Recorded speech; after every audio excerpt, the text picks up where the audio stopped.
record ore horisi ko am coding to coding class number 2 ni video dum thagal ke hayeng man kano bawda ha hayeng sunday video thagal ka ni ko lepaksi lang ka prayong lang pra lepaksi mixin yeng nya bra gi ja lang ka tar kumang khang ele ta po yare ko class no gi 0 11 ji mong yeng tari ai wa to masano ngai ti hare message ta yare ko angang lam hen ba ma lei sanu pa noti boy he ba ma yeng ko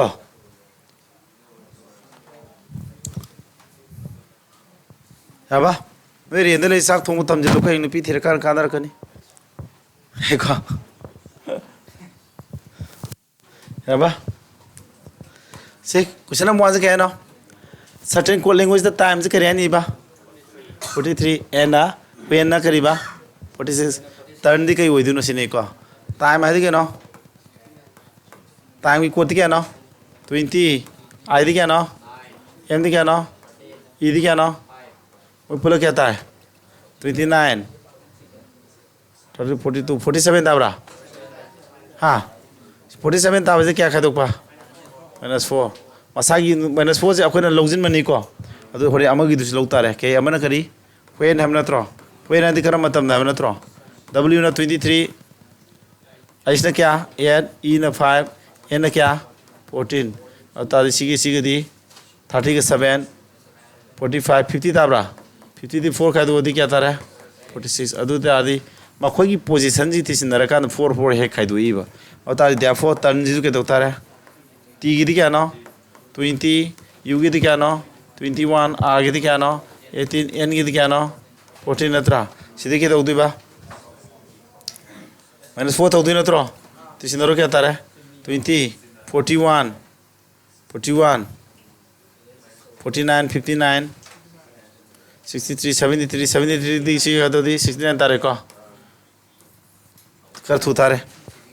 तिसना रोको से सीधे है नहीं तो तिसना रो फोका तो बुद्धि नहीं है नहीं तो सी बाउ दिया है नहीं को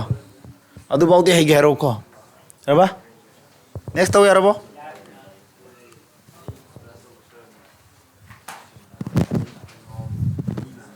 बेहतरी से सीधो रे बेहतरी खपे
को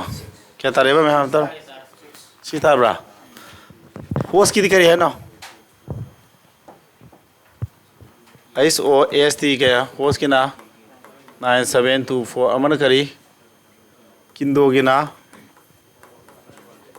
45310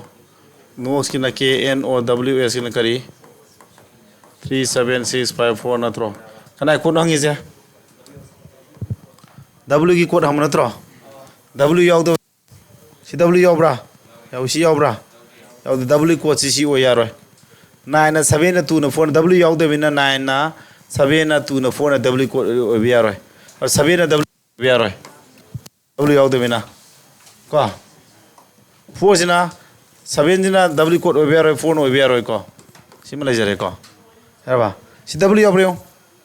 yaude W yaude si yauri 5 si W code o yabra yaroi adu tare si tare सोर खोलोन सीधे लाइव ट्रिक दुनिया में नहीं मिलेगा सीधे W याब्रो याउदे अदु तादे सीधे याउरी 7 अमसुंग 4 से W कोड ओइ बियाब्रने सीधे W याब्रो याउदे अदु तादे सीधे याउरी 5 से W कोड ओइ बियाब्र अदु W कोड ओइ याबा अम खतंग यावरे वेरी इजी अंडरस्टैंड तब्रो मयाम तोइ तौदे एनिंग मरे लाइजा एनिंग दे एनिंग मथंग तोरसी एको मथंग दी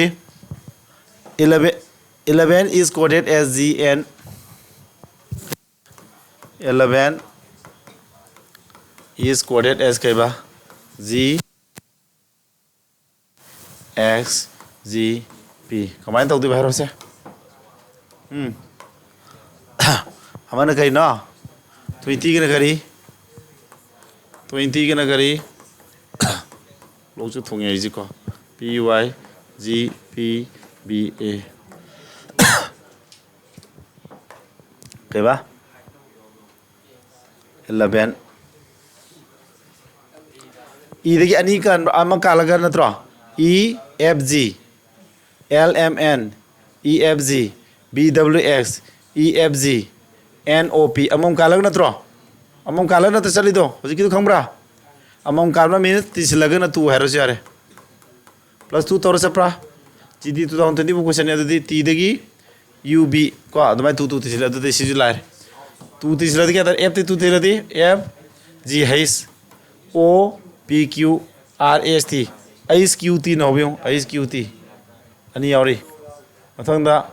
T U B H Q T B H Q T B option number D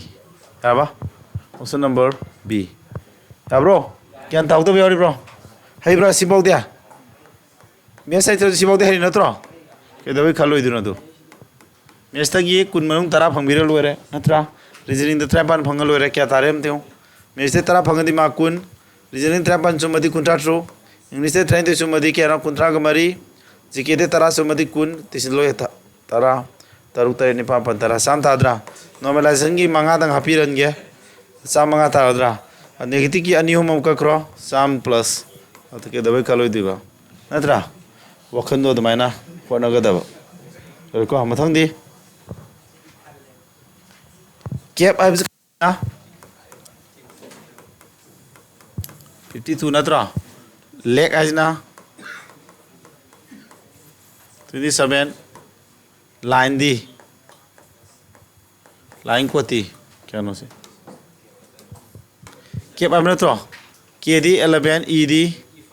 P दी 16 T दी 20 तो क्या था रे 20 36 41 52 डायरेक्ट तीसना बनी को ताइजे तो L जो 12 A ना 1 C ना 3 K ना 11 14 15 27 को अदु दालो तीसना रो 12 I ना 9 A ना 14 E ना 5 19 38 50 तारे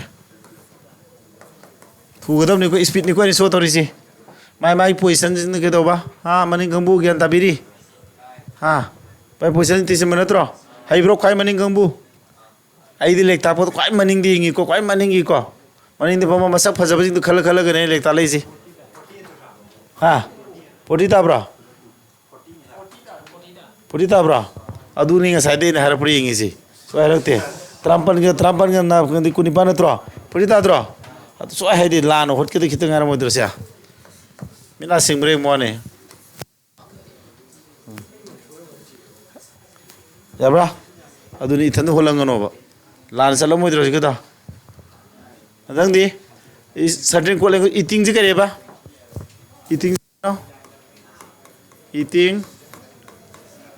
हाँ मेस तदी इथन होलले रीजनिंग बॉडी याव के दरो क्या पुंगनी लेक थापो इथन nganganba मोज करे होलो E L G R Y C natro ha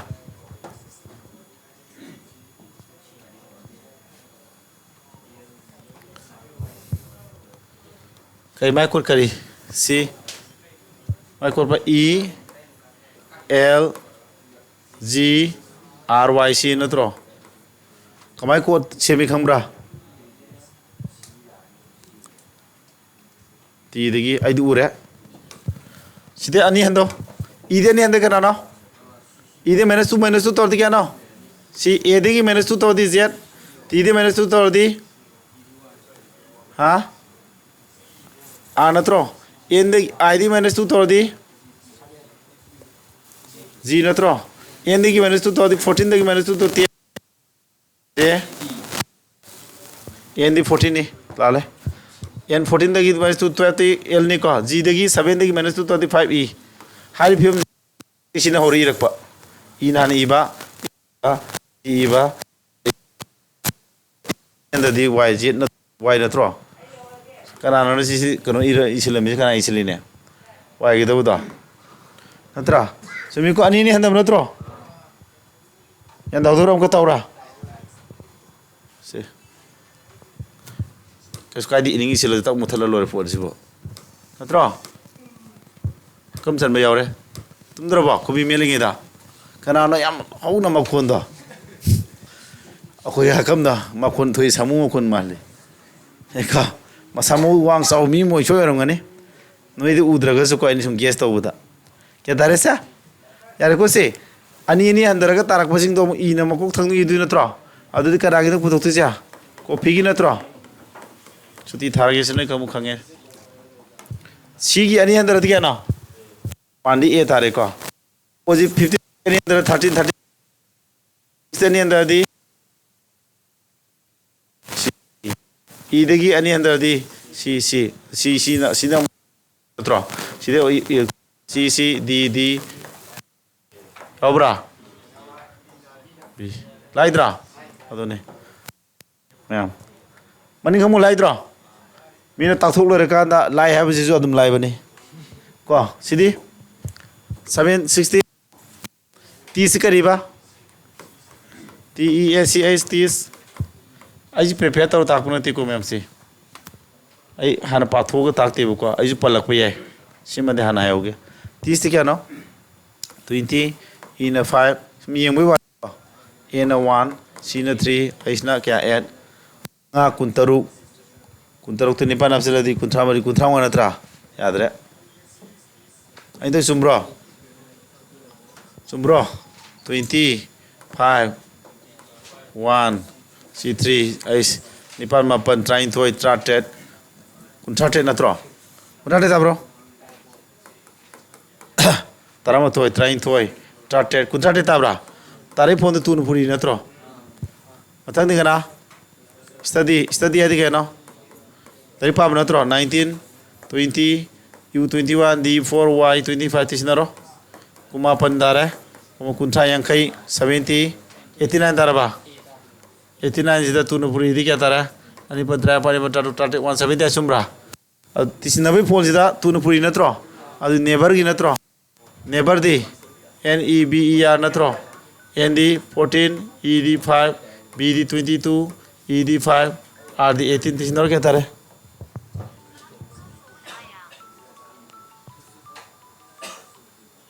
Hello? Ko. Ya, eting 22 ko kya tar 40, 45, 50, 64. 64 tu no puri edit 120 tar mani ko. Am simpa puro tak po malam dini. By God, I don't prepare. I prepare to lek tak te ko. Ai na ngasi ba lek tai se amana ne.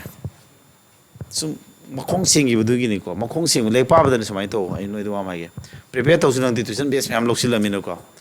95% di prepare tawduna ai concept sengjabaduna ki de bai taksabana am oye ko haibadi lepa matamdana aina lepa rakpada anka wero reasoning wero khangda mam yaw ai de maning da hor pa yaw khang khang na ne YouTube tari khangde Google da mi myam chang yeng nei dana ansara hor pa yaw buda ai sungeng yeng de last yadra kana nongmani ni ga se hor pa da kok tholok tra dunga sarenda tawe sina kari kana am da akoi mi bu thar ayan nam yawri bu ko wakan khan bagi sakti sima pangan hengalang ne khangdre dana mi ga hor pa tak yeng copy da sidi si were ꯍꯩꯕꯗꯤ ꯊꯨꯈꯤꯅꯦꯕꯀꯣ ꯉꯥꯜꯂꯦ ꯀꯥꯎꯅꯤ ꯀꯨꯏꯔꯣꯏꯕ ꯏꯁꯥꯒꯤ ꯃꯅꯨꯡꯒꯤ ꯑꯥꯏꯗꯤꯌꯥꯁꯤ ꯈꯪꯅ ꯋꯥꯈꯜꯁꯦ ꯍꯦꯛꯇ ꯑꯦꯅꯤ ꯍꯥꯎ ꯇꯧꯔꯒ phone ꯇꯥꯗ꯭ꯔꯤꯐꯥꯎ ꯁꯝꯅ ꯀꯦꯟꯃꯩꯀꯣ ꯑꯗꯨ ꯋꯥꯈꯜ ꯈꯜꯂꯒ ꯍꯣꯠꯅꯈꯤꯕꯗꯨꯅꯅꯦ ꯑꯗꯨꯗ ꯍꯩꯈꯤꯕ ꯃꯍꯩꯁꯤꯗꯤ ꯇꯨꯡ ꯀꯣꯏꯅ ꯆꯠꯀꯅꯦꯕ ꯁꯤꯃ ꯒꯨꯗ ꯑꯦꯗꯚꯥꯏꯁ ꯑꯩꯅ ꯇꯧꯔꯛꯄꯗꯨꯀꯣ ꯁꯝ ꯈꯔ ꯄꯥꯗ꯭ꯔ ꯑꯩꯁꯦ ꯑꯗꯨꯏꯅꯤ ꯌꯥꯔꯦꯀꯣ ꯁꯤꯗꯤ ꯃꯊꯪꯗꯤ ꯂꯤꯞ ꯍꯥꯏꯕꯁꯤ ꯀꯩꯅꯣ ꯂꯨꯔꯝꯃꯗꯤ ꯑꯩꯁꯨ ꯁꯣꯏꯗꯣꯏꯅꯤꯀꯣ ꯇꯣꯏꯅ ꯊꯥꯏꯅ ꯍꯣꯠꯅꯔꯛꯄꯒꯤꯀꯣ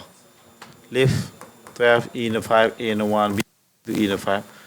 27 28 33 35 45 ꯅꯠꯇ꯭ꯔꯣ 45ꯇꯒꯤ 3 ꯈꯥꯏꯗꯣꯏꯖꯥꯠꯂꯣ ꯑꯇꯩꯗ ꯑꯃꯗ ꯆꯦꯛ ꯇꯧꯗꯗꯤ ꯌꯥꯔꯣꯏ ꯑꯃꯅ ꯀꯔꯤ ꯇꯤꯝ ꯍꯥꯏꯕ ꯅꯠꯇ꯭ꯔꯣ ꯇꯤ ꯏ ꯑꯦ ꯑꯦꯝ ꯇꯤꯗꯤ 20 ꯏꯅ 5 ꯑꯦꯅ 1 ꯑꯦꯝꯅ 13 14 19 19 39 39ꯗꯒꯤ ꯀꯌꯥꯅꯣ ꯄꯤꯔꯤꯁꯦ 33 ꯈꯥꯏꯗꯣꯏ ꯆꯨꯝꯃꯦ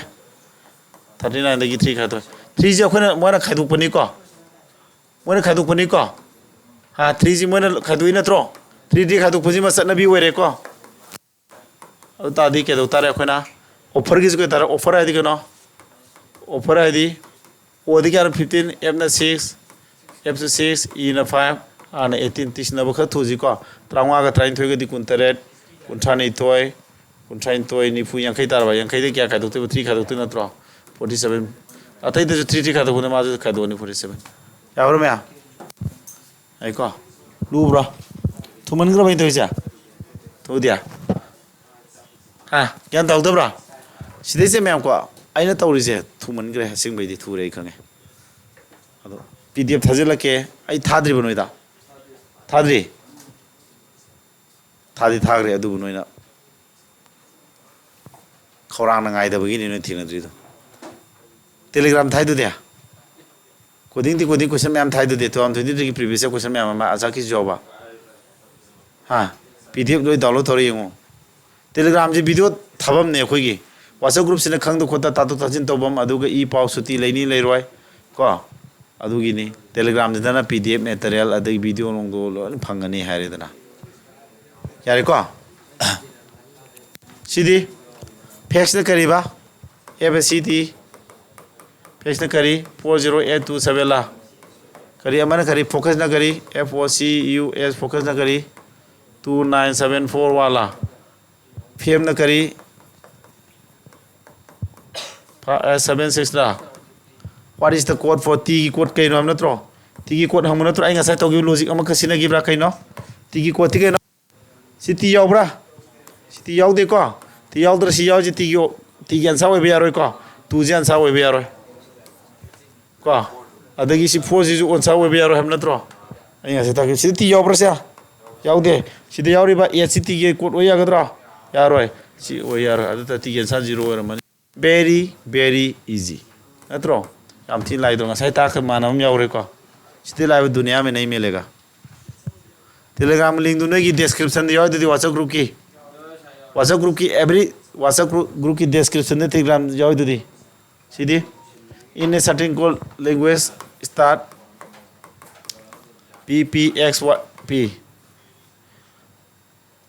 PPXP हरे STAT मतलब दा बोर्ड की दिखाया ना हुई थीरो से करी मरी लेने के से S तकी 19 16 16 24 16 19 20 1 20 कई हो गए 19 दे 3 है दो है 20 दे 16 4 है दो है 27 दे 3 है दो है 4 है 3 है तो 4 है कई ना मत ना कुछ नहीं से फोन तो रे ये जब कोई कई लोग भी है 27 लोग है ना हाँ अब तो क्या खाते हैं -3 -4 -3 -4 तो बड़ा है क्या अब तो 20 क्या ना 22 ना त्रा हाँ तो -3 तो बड़ा त्रो -3 -4 -3 -4 ना त्रो मतलब -3 तो क्या ताने 19 तारो त्रो 19 दिखना ना yes सिना माइनस क्या ना -3 तो बने को सिना -3 तो रे सिना क्या माइनस ओ जी 15 4 का तो 11 ना तो 11 क्या ना के s मतलब -3 तो आई 9 -3 तो क्या ना 6 ना त्रो 6 की को क्या ना f s k f Thero s k f option s k f थी ले रहे अतई तो दोसे यार उबा हो रही तो यार को समाइन थी के दबा 10 pizza ji kai han toy no pi pizza b a j q natro pizza ko se b a j q natro kamai to jan burger gi na c ko burger gi na kari burger gi na s kariba S F S B C natro adu kai no eng asi thira si ko no ji khara mating phango ne jo am hai bana thi rei su khal P Q I J A sumi Z A hema A B ta u ba ta tai ngasi daw ya bhai duni ko ai para ta ko nati ko lai su lai bor male P na Q man si P ge mathang lei bodo P mathang level Q I mathang level Z Z mathang level A Z mathang level A mathang level B si na ma hori thokpa si na ma hori thokpa kare ko samano B mathang da S lei keno B mathang C lei U mathang da B R mathang da kari S G mathang da S E mathang da F R mathang da S sidai somde hori ba do S F S B C aduni ko adu ta ke tare noodles have natro N double O D L E S natro noodles ki dikhai thare baju ki to mone mo hengar padu N gi di M N O gi di P D gi di E L M E F S na T natro asidi hori idu natro T F M E P O kai thare ha yan dare baju ba thawai or di noi na ne ai nak lai je sumain khalo me tuition lai mi khalu no pung ama makhai ani me as ai gale pami naraga sali mi khalu adu no ma noi pung kya ronga sai amata pai hadra tuition matam je hapchin jane le pa bagi lai pa ba do man punya sang ya ona sang ta di le tu knowledge lower sakrane yaradra adu sidi thalak ka video me am pdm yam da amuri revise toro sidi na hen ma pagi khali mi du ka na roi na eng gd da question punna 80 da samung phune ba se samung phu nang samung phanga di khalle ra di question yang khai da natro pulap phanga na te khandu ji ha 80 menung du kunthra mu hundu ma khara du natro adu tai bajida more than sam hen phangai di hen ta le ra bane pulap ti sana madi oja oi ba khoi ju lai di na tabi ngam da bai adu bo 80 menung da adum ayamana di sana du ni adu ta noi pami 50 iran la yong ni ba adu di tai ba khara ji han din revision challaga thuna khona phai ba yawe ba mayam ta khra ko exam da khoi matam nang da bagi question torom drega du tolde adu problem lai tro kai di kana ri du dia adu kana da phone adu sokti time me hanjin par revise tor gai exam da full performance piram modum phai nang moi da ta ni ai tai si bo kot ba ai sida thubai wane hai exam da tapak ka duini coding ji sida pakhat pa yaw da bai wakhan ji thak thok pai wane ai ju ngasa isa fresh oi bagi mind ji khara fresh oi be ni tak thuai ji ai brain phare sharp oi re ha ji ai ju kai ngwa da difang chu bu yaw phaksin bu ju hen dai ko adu exam chalam da heng exam brain sharp oi na ba mantra nung to myam ama ta khani mantra ju ta khani adi kana ba lewa myam taw ga da tips myam ta khani ko yabra adu matam wali exam matam wali ko exam kya wali tha kya wali ba ha kari tha kya wali ke home wali bro mi pla home wali ra February tarikh khalo November December January hero thawm di pura mapum mo wali khale je bu ko auta di home na tro wali khale ja mi na tha home mar kan nang na tha taruk ki bilu le hello kanda bra kamai to tara tha home du nang na tha taruk ki bilu le henge di ke to tara idisan tha home wali hari mo ne ko tha taruk ki bilu wat ke di ko nge di kamai to tara tu no puri tare dra toi tu no puri he ke dra hai ro dra puri le ram ni tu na mo ko hai ba di mi na pung ani le pa na mari ki sang hon ro hai ba kanda bhai ja ina pung mari sang pa no ama ani gumba pa le ra di ke do ne du de ha bra logic to da mai sano ba yam seriously hon ro kullo wa gi wa da na kya wa da exam ji da la lo mark sa mu phang ga wa khan nuai na lam jing ga du ju exam da ma wang yi mi jing da lam jing yang dra bi ngo ba mina lam jing si lo hydro su nang na sana than matan si le ra mane nang nga si sa nuai ta ju nang na khong du na pura nang lam pak to le ra mane nang na khong du in mam yaw ra ne manong dagi inner force ama tawning wi podam phar ne ma to chi phanga di lam jing ga tan do ꯅꯣꯡ ꯈꯤꯇꯪ ꯆꯨꯕꯗ ꯑꯁ ꯏꯁꯥ ꯅꯨꯡꯉꯥꯏꯇꯦ ꯍꯥꯏꯔ ꯇꯨꯝꯅꯤꯡꯕꯅ ꯍꯥꯜꯂꯅꯤ ꯀꯩꯒꯤꯅꯣ ꯍꯥꯏꯕꯗ ꯃꯣꯇꯤꯚꯦꯁꯟꯗꯣ ꯃꯊꯟꯇ ꯃꯥꯡꯖꯔꯛꯀꯅꯦꯕ